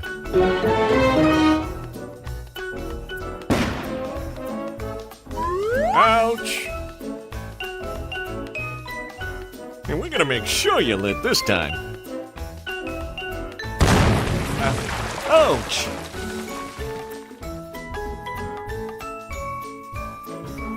You're not gonna get me this time.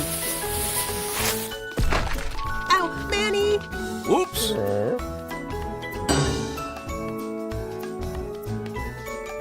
Let's try an easy one.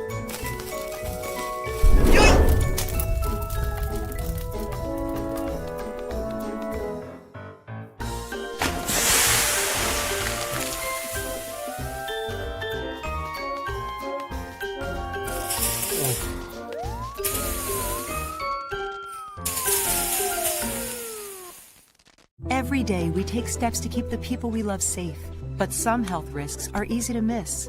Ticks hiding in the yard can spread germs, like the ones that cause Lyme disease.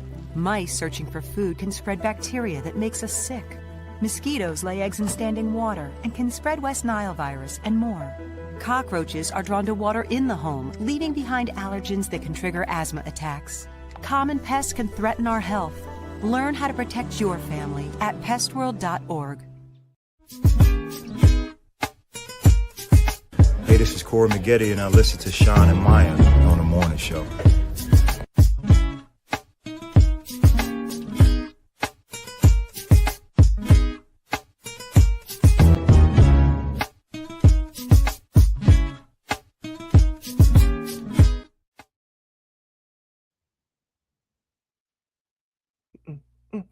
Welcome back to our Hashtag Friday Fun edition of Second City Sports, the last Friday show for the month of May. You're locked and loaded, and we're live in Louis color right here on Sports Zone Chicago. See, the kid is me, LaKeena McGee is she. You can follow yours truly on the Twitter, X, and the IG at SidKid80. Once again, it's SidKid80. That's SIDKID80. That's SIDKID80.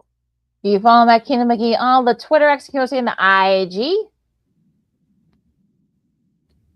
This is our sports potpourri segment. So any of the topics we discussed thus far in today's show, this is our last break of the show for today and for the week. So any last minute questions or comments on any of the topics we discussed thus far, hit it in the comment section right now at Sports Zone Chicago's Facebook page or at Sports Zone Chicago on YouTube. Type in those questions and comments in the comment section. LaKeena will get the up on the screen for you.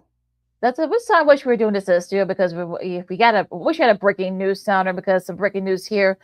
Shams is reporting that the Orlando Magic is finalizing the hire of San Antonio's associate head coach Sean Sweeney as a franchise's new head coach. Of course, we talked about it. Said he broke into coaching in 2011. I know he was at the top of the Bulls list for the head coaching job. So so you can cross him off the list.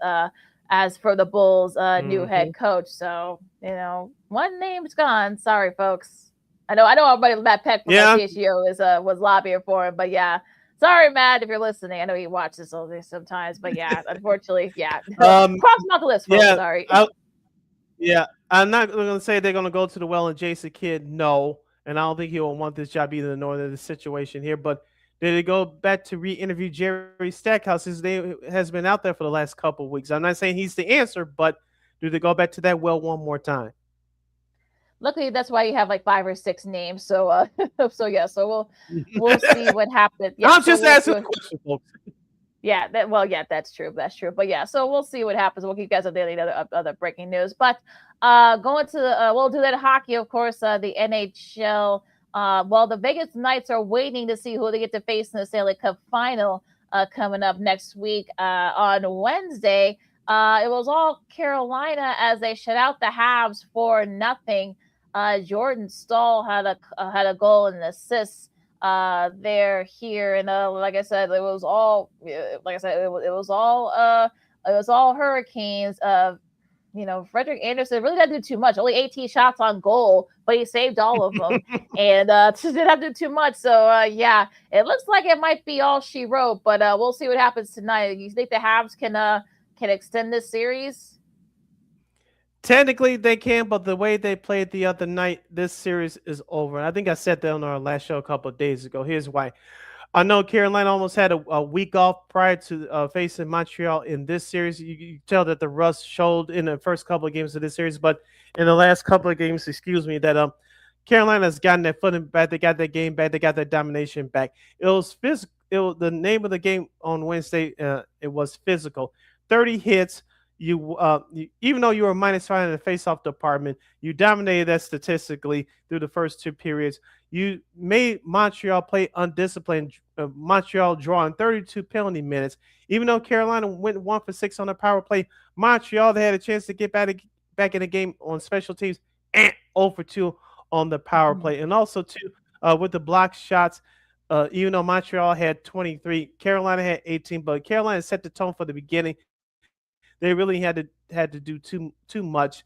And I'm not going to say they coasted to a victory, but they set the tone early. They played their game. Montreal was playing catch-up, but they were the ones that are running around with their heads cut off, playing undisciplined hockey. So for Carolina, if you let them start, this as well as anybody. If you let them start off the game playing their style, it's going to be hard to catch up. Yeah, and the Hurricanes, like I said, jumped on them, going up to that 3-0 lead in the first period. They scored, I think, like 2 goals within like 10. They'd scored like 2 goals within like they scored all those goals within like 5 or 6, 4 or 5 minutes of each other. So, boom, another power play goal by Aho. About a minute later, boom, Jordan Staal a goal there. Of course, some Stefan Stehalven. Of course, about not even 2 minutes later, boom, he scored a goal. So it was just one of those days where the Montreal had no answer, and unfortunately, you wonder, are they getting ready for? Well, I don't know what the NHL equivalent is for Cancun, but probably the same thing. But I mean, look, tonight I think it's really basically it's all or nothing for Montreal, and they're going to be the Lenovo Center is going to be rocking down there just outside Charlotte, and it's going to be very interesting to see if look, you're at home. I think if you're Carolina, you want to try to wrap it up at home, and in hopes that maybe you can get a little bit of rest before you got to face the Knights in the Stanley Cup final. But I mean, if you're Montreal, your guys have to step up. Your Suzuki, your Caulfield, those guys have to step up because it set the tone early. Because if not, this could be a long night for the Canadians. And you need a strong goalie performance as well, and also too, you need to play disciplined hockey, unlike the last game in Game 4 the other night, drawing 8 penalties for 32 for 8 penalties for 32 minutes in the box. That's definitely not going to get it done, especially during the Stanley Cup playoffs. I expect it to be a tighter game tonight, but I think Carolina, they sense the kill and they're going to go for it tonight. I expect them to win. I can see maybe a 3-2, 3-1 game, Carolina. I can see something like that tonight. I agree with you as well. So your schedule for tonight, you can watch that game, Montreal and Carolina on TNT, True TV, and HBO Max. Now, if there is a game 6, we'll see, but it'll be Sunday also on TNT. It's possible. TV. Maybe, you never know. Look, we've seen it happen before. Teams come back from 3-1 down to win it. So we've seen it happen a lot of times in the NHLs, especially. So not to say it's not impossible. But yeah, so game 6 would be Sunday in Montreal. Of course, Montreal's the home of the Eastern Conference Finals this year. On TNT, True TV is streaming on HBO Max, so that's necessary. So that's scheduled for the Eastern Conference Finals this weekend. You listen to Second City Sports on Sports Zone Chicago. Sid LaKeena here with you. We have some baseball news to pass along to you in just a moment. But first, LaKeena will give us our WTA Roland Garros tennis update. For those of you like yours truly that haven't been catching up as close as we want to, give us an update what's been going on down there. Over at it's been hot out there in the French Open, and they got the best of guys like Yannick Sinner, of course, who was just one game away from winning in straight sets. He unfortunately ended up losing in 5. So now he's gone. It'll actually be marking the first time in I think like 2.5 years that neither him nor Alcaraz. So remember, Alcaraz is nursing that wrist injury, and he's not there. So now it's going to be, we're going to have a new champion. It won't be one of those two.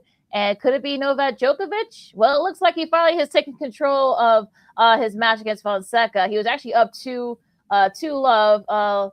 Lost the third set. That is the fourth set. He actually has broken in the last set. Well, and he is serving for the match right now as we speak. Of course, you can catch that on TNT and True TV and also streaming on Max. So we'll see if he can hang on. If Novak can win and get that last Grand Slam, I don't know what else to tell you, because remember, Ben Shelton also lost as well. So, that men's side is very wide open now. Yeah, and going back to the Americans, I've been asking this question all along, since we're doing the show. Which of the American men are going to step up and challenge Djokovic and some of the other top guys? We haven't seen it in a while. Hopefully, like you said, is wide open. Hopefully, someone from the USA can step up and take that spot, qualify for that spot. I'm still waiting. Unless I'm missing something, LaKeena, I'm still waiting. Yeah, I mean, Tiafoe, he has a match tomorrow he's in the third round. So, we'll see if he can advance. This will be his best showing there. Should he advance in the round of 16? Tien, one of their really young players from the United States. I think he's from California, if I'm not mistaken. He has a third round match tomorrow. It's his best showing. I think it's only the second Grand Slam. That's his best showing. So, there are a couple of players I know. Tommy Paul, I know he's up 2 sets right now against Casper Ruud. We'll see if he can hang on and perhaps win it. Now, on the women's side, of course, Coco Gauff, she is the defending champion. I know people kind of forget that.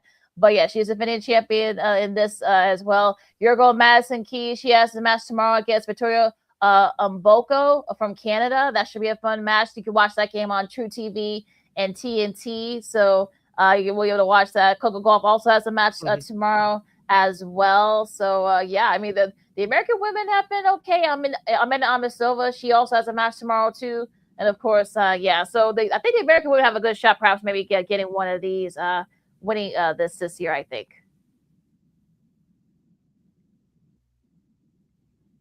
And we'll see what happens in those matchups this weekend. You're listening to Second City Sports Zone Chicago. Sid LaKeena here with you. Going back to baseball, the White Sox, they're going to have a couple of throwback, using air quotes here, throwback broadcasts during the month of June. The first broadcast will be on Tuesday, June the 9th against the Atlanta Braves. Bob Costas will appear in the booth with Steve Stone during the game. He's not going to call the games. I saw some people out there on Twitter. He's going to replace Josh Trevor for at least one night. That's not happening. Bob Costas will has Tuesday night, June the 9th against the Atlanta Braves on CHSN when the White Sox take on the Atlanta Braves. And on The Friday game at the end of the month against the Kansas City Royals. They'll have special guests celebrating the 1983 winning ugly team. That, of course, that's the team that won the old AL West by 20 plus games over Kansas City back in 1983. They'll have special guests during that special broadcast. That's the last Friday of June when the Royals come to town to take on the White Sox. Yeah, should be a good one here. Right? Like I said, I saw it yesterday. Everybody was like, getting ready, like, oh my God, of course, Bob Costas gonna be calling White Sox games. No, that's he's gonna be in the booth, with Steve Stowe for I think about ending it too. He's not gonna be a part of the actual broadcast. I know, so that disappointed some White Sox fans, I think, but yeah, that's not what's gonna happen here. But yeah, so it should be interesting to see, especially since we have a decent White Sox team.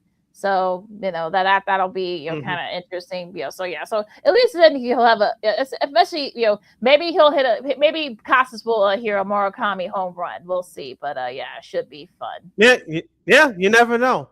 And sticking with baseball, we talked about hockey just a moment ago with Carolina in Montreal tonight for Game 5. Kenny Albert is calling that series for TNT. Yeah. He was supposed to do the Fox Game of the Week tomorrow with Cubs and Cardinals, but Eric Collins, remember that name, folks? So back in the day, he started out, at least here in Chicago, as the Bulls TV reporter during that Last Dance season. Of course, he does a great job as the TV voice for the new Charlotte Hornets.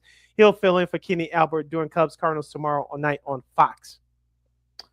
All right, so listen. Oh, also, of course, both ESPN as well as Fox have released some of their matchups for early in the college football season. I know we're not in college football mode just yet, but North Carolina will face number 23. We'll see if these are going to be true here. TCU, they'll be on the week 0. That'll be on August 29th on ESPN.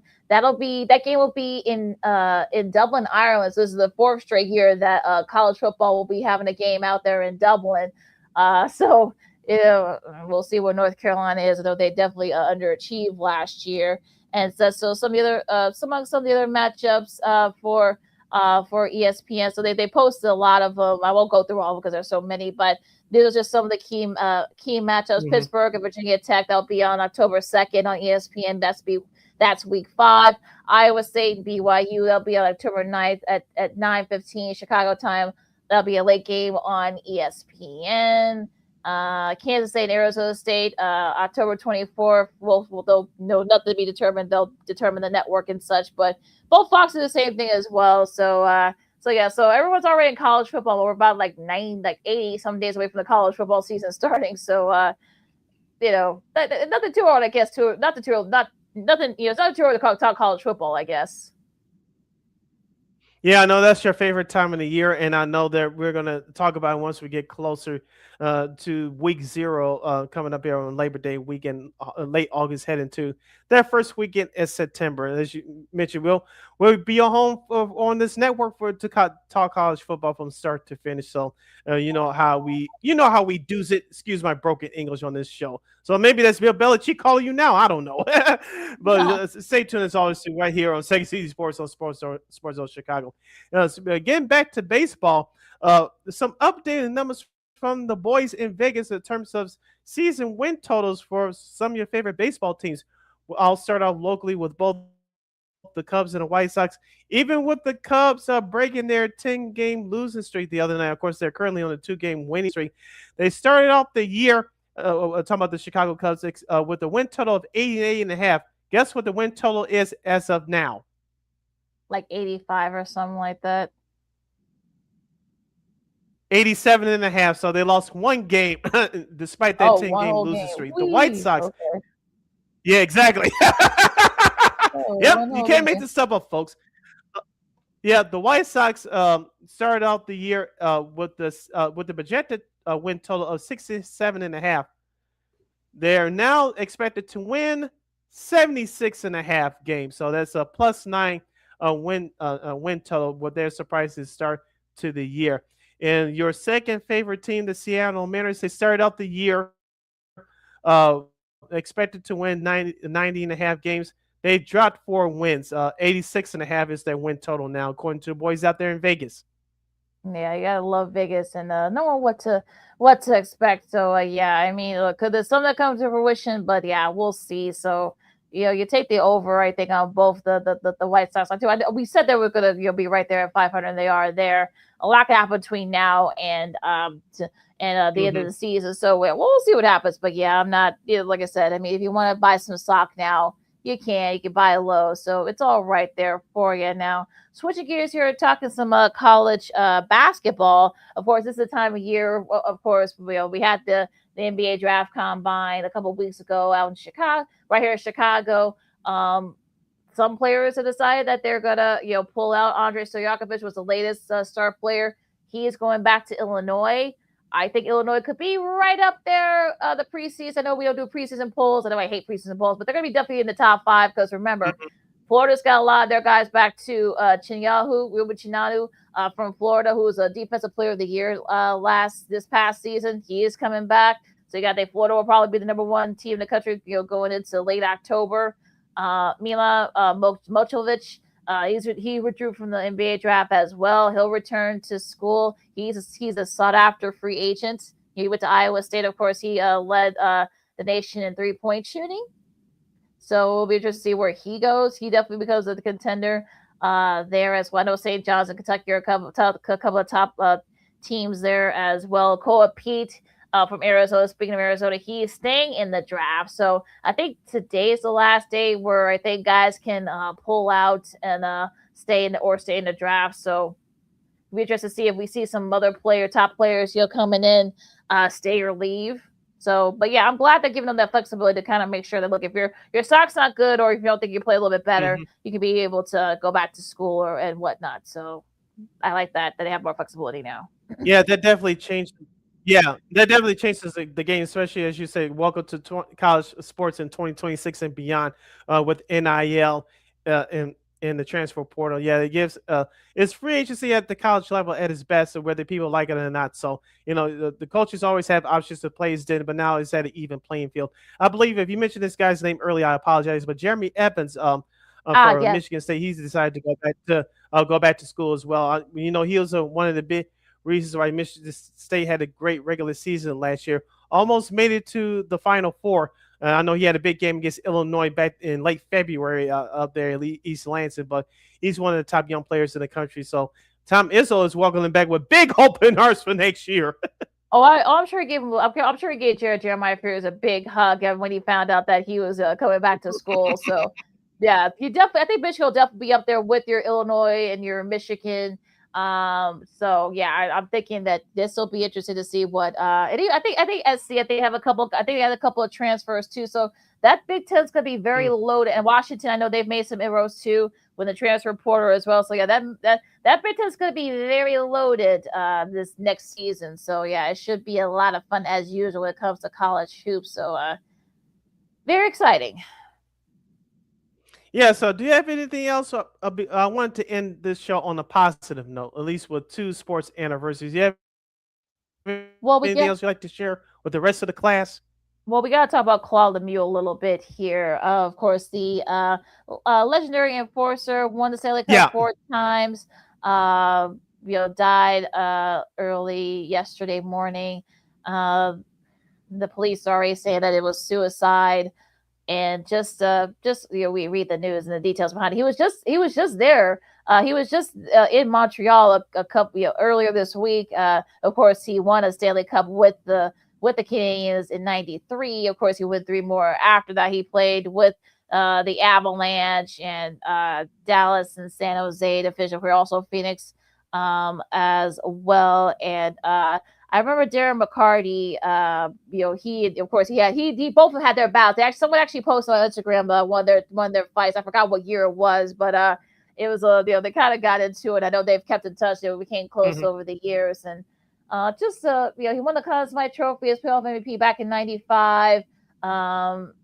It was just one of those things where you're just like, well, yeah, he won in '86 with the Canadiens, of course, '95 and 2000 with the Devils, and also in '96 with the Avs, and of course he won the Conn Smythe Trophy that year in '95 with the Devils. So he won 4 Stanley Cups. So it was amazing on television for a little bit, and yeah, just we read the details, it's just awful, and I'm sure although they haven't said it yet, but it sounds like he might have had CTE. If you listen to Darren McCarty's comments, of course he won a couple of Stanley Cups with Detroit, but yeah, just awful news.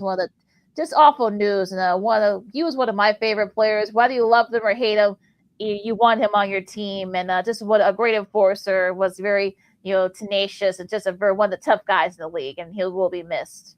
Yeah, you could say. Yeah, you could say that he's one of the last true "quote unquote" enforcers that you had in the National Hockey League. I know you don't. They're trying to eliminate those positions now over the last several years. But you mentioned it was almost like the age of Jay Brzezinski or Bill and Beard type. When he's on your team, you love him. When you're playing against him, you hate him. And like you said, him and Darren McCarty, that's what kicked off the rivalry with Detroit and Colorado in '96. Of course, those two franchises would do battle in the late '90s and the early 2000s because whoever team won that series for that particular season, they went on to win the Stanley Cup. So he was the enforcer behind those winning teams that you mentioned. And we talked about it a little bit before we started this program live that, dying by by self-hand. When you hear something like that is awful, but we talked about it with the NFL, a whole lot of the legends that we grew up watching, we heard about the previous generation dying by suicide. Remember the late great Dave Duerson, the same thing happened to him. A couple of things that happened to him. That's out of his character. Now we find out why, because of CTE. You hope, I don't want to put this the wrong way, but you hope that's the case, because we haven't heard anything that Claude Lemieux did off the ice to say, oh, well, that's, we expected that from him. This just came out of nowhere. But, CTE is real. I know the NFL was trying to push it under the rug for a long time. Hopefully hockey does not, I repeat, does not follow that same script, because you saw what happened to the NFL with that. Hopefully they can, I'm not going to say find a cure, but hopefully find a way to take care of their players and, hopefully just bring more awareness to educate the next generation of players. Yeah, just we're seeing it now with guys retiring both the NHL and then NFL, even soccer too, because soccer to an extent that's been going to be interesting to see what happens there. So rest in peace to one of the all-time great enforcers of the league, with Claude Lemieux in the NHL. From all of us here, and also his wife Deborah, his 4 kids. Two of his sons actually do play professional hockey themselves. So I know they're all hurting right now, and also his former teammates and such. So just rest in peace to Claude Lemieux, and like I said, definitely from all of us here at Second City Sports, and also Sports of Chicago. But as Sid said, we want to end this on a happy note. So I know you got a couple of anniversaries, and I think I know what you're referring to on both fronts. So take it away. All right, we'll start out with one locally. 13 years ago tonight, the Blackhawks will face the Detroit Red Wings for the last time as Western Conference Finals. There'll always be a historic rivalry, but this was the last time, the last year that the Detroit Red Wings would be a part of the Western Conference. Of course, they would move over to the Eastern Conference starting that next season. But it was Game 7 at the United Center between the Blackhawks and the Detroit Red Wings. Of course, the Hawks had an early. They led 1-0, gave up an early goal in the third period. Nicholas Jarmerson, who thought to have had the game winner with 2 minutes left to go, the goal was disallowed due to a penalty.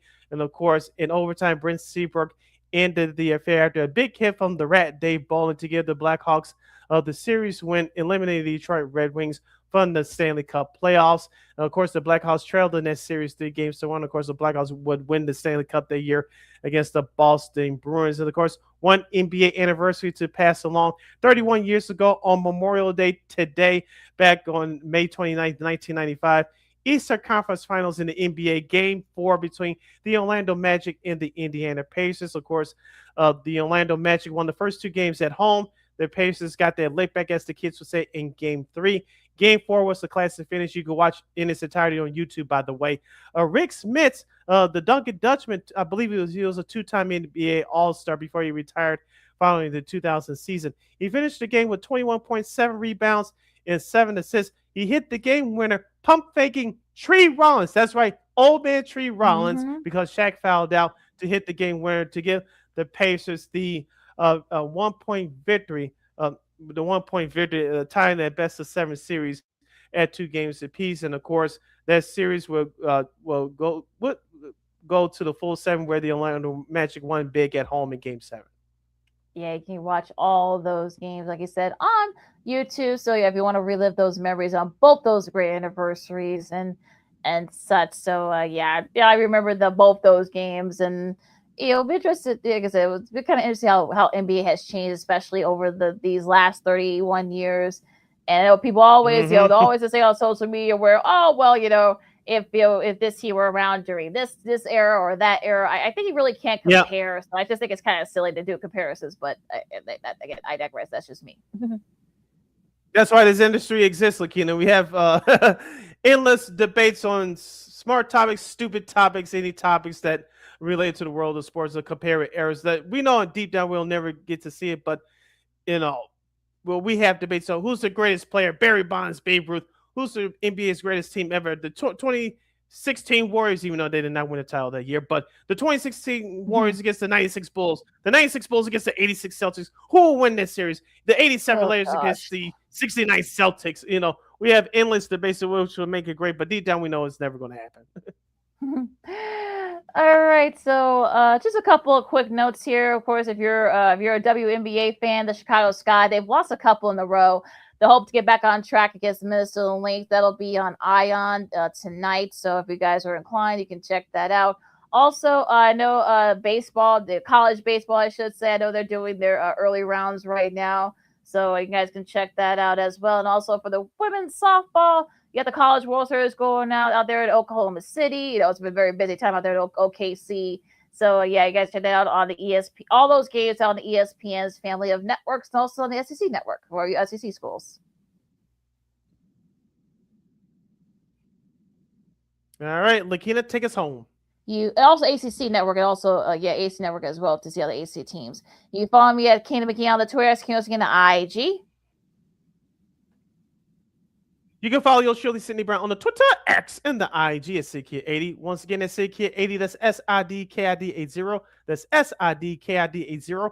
Be sure to download that Sports Zone Chicago app wherever you get your apps. Please follow Sports Zone Chicago on all social media platforms on Facebook, Instagram, and YouTube. And if you're watching us on the YouTube channel, please hype the video so we can grow this program, grow the brand, and help us become your favorite sports talk show podcast. And thank you very much in advance for your support. Like, share, subscribe, and tell your friends. Be sure to catch Second City Sports live and live in color every Monday, every Friday from 12:15 to 2:15 p.m. Central Standard Time right here on Sports Zone Chicago. One more again, as the kids would say. Be sure to catch Second City Sports live and live in color every Monday, every Friday from 12:15 to 2:15 p.m. Central Standard Time right here on Sports Zone Chicago. And if you miss this episode or a segment, if you miss our picks, we do NFL picks during the off season, in the on season. Don't worry, you can catch replays anytime, anywhere. Is right there for you on Sports Zone Chicago. People get YouTube channels. You can catch replays of our show, Sean Sierra Sports, the Smofels. I know they're going to be on remotes tomorrow, so make sure if you're not going to go there, but make sure you guys check it out as well. You can catch the replays anytime, anywhere on Sports Zone Chicago's Facebook YouTube channels. And we will provide. So enjoy enjoy Game 7 tomorrow night. Hopefully it'll be a classic one, between the Thunder and the Spurs. Also, too, we'll see if the Hurricanes can clinch their spot in the Stanley Cup Final tonight. Baseball, WNBA, college baseball, college softball, and so much more. Also, if you're a soccer fan, you got PSG versus Arsenal coming up tomorrow on CBS for the Champions League final. So a busy time of year, folks. We're almost in late May, early June. So a busy time of year, folks, for all your summer events. So enjoy all that and just be safe out there. For Sid, I'm LaKeena with Second City Sports on Sports Chicago. We'll see you guys Monday at our regular day and time. Go Sox! Holla!